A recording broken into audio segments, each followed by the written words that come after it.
आता पावसाळा चालू होत आहे आणि पावसाळ्यात चहानंतर जर सगळ्यात छान गोष्ट असेल तर ती टोमॅटो सूप. सगळ्यात पहिल्यांदा मी मोठ्या साईजचे 2 टोमॅटो घेतलेले आहेत.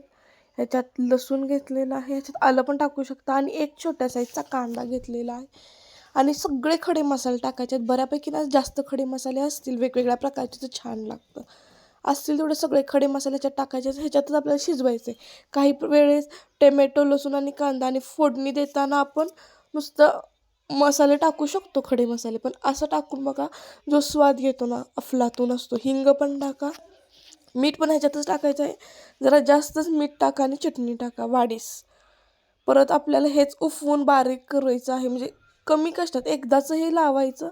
3 ते 4 शिट्ट्या करायच्या. चांगलं गीर शिजलं की ह्याला मिक्सरमध्ये ग्राइंड करायचं आहे आपल्याला. चांगली पेस्ट करून आपल्याला ह्याला गाळायचं आहे, म्हणजे चम्स राहायला नको. जर नाही गाळलं तरीसुद्धा चालेल, पण जर गाळला नसाल तर खूपच चांगलं बारीक करा.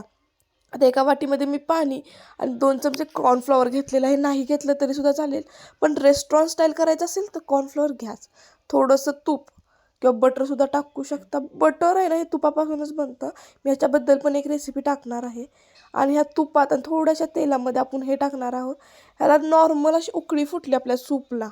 ह्याच्यात बाकीचं मी काहीच टाकलेलं नाही आहे. हवं असेल तर फक्त मीठ आणि चटणी टाकायची. जर तुम्हाला ते कमी वाटलं तर कॉर्नफ्लॉवरमुळे प्युरी एकदम घट्ट होते. ह्याच्यानंतर आपल्याला कोथिंबीर टाकायची आहे आणि क्रीमने छान चव येते. क्रीम किंवा साय टाकली तरीसुद्धा चालेल.